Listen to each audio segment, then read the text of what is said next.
फक्त यायचंय. पहिला चेंडू ब्लॉकल मध्ये टाकलाय, ड्राइव्ह केलाय, चांगली फिल्डिंग प्रफुलची. पहिला चेंडू निर्धाव, चांगली सुरुवात गोरेगाव वॉरियर. कमी गतीने टाकलेला चेंडू आणि त्याच्यावरती चढवलेला हल्ला, चेंडू जातोय 6 धावांसाठी.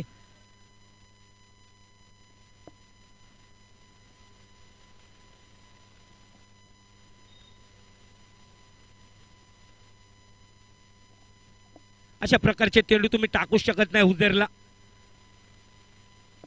ओ जबरदस्त शफल झाले, खेळाडू तिकडे आहे. चांगली फिल्डिंग आणि 3 धावा इथे पूर्ण केल्यात. युनायटेड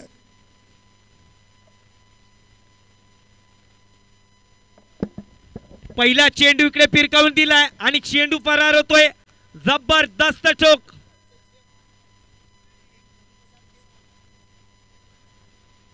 चेंडूने उसळी घेतली. अरे बाहर या, बाउंड्री लाइन के बाहर या. मम्मा भाई ने कॉमेंट्री सर्व कालचे स्ट्रोक हुजेरकडे आणि आई देखील पा. चेंडू आई देखील फरार. गॉन गॉन 6 धावांसाठी आणि पंचांचा निर्णय no ball. Throw bowler allowed नाही आणि 6 धावांसाठी. दुसऱ्यांदाही झाले, थ्रो बॉलर अलाउड नाहीये. जर का थ्रो बॉलर आढळल्यास स्पर्धेमध्ये आपण गोलंदाजी करू शकत नाहीये.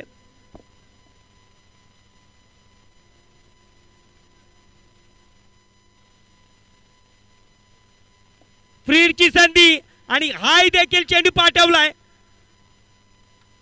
पॉइंट लेग क्षेत्रामध्ये 6 धावांसाठी षटकार. आतिशीबाजी फटकेबाजी हुजेर याची. काय जबरदस्त स्ट्रोक खेळतोय पा. शेवटपर्यंत चेंडूला पाहतोय आणि जबरदस्त फटकेबाजी, कलात्मक फटकेबाजी हुजेर याची. आणि अंडर 20 मध्ये आपण पाहतो, मला सांगितलं. आणि हे घ्या 9 धावा दूर. Helicopter stroke down the ground. 6 धावांसाठी खान साहेब लेजंड ऑफ षटकार आणि मात्र 3 धावा दूर आहेत. हुजेर काय जलबे दाखवते बॅटिंगचे. स्ट्रोक आहे पा. कालच्या दिवसामध्ये अंडर 20 मध्ये देखील त्यांनी नो लुक शॉट खूप चर्चेत राहिला आणि आजही देखील इंटर गोरेगाव मध्ये देखील आपले चर्चे दाखवतोय, आपले बॅटिंगचे जलबे दाखवतोय.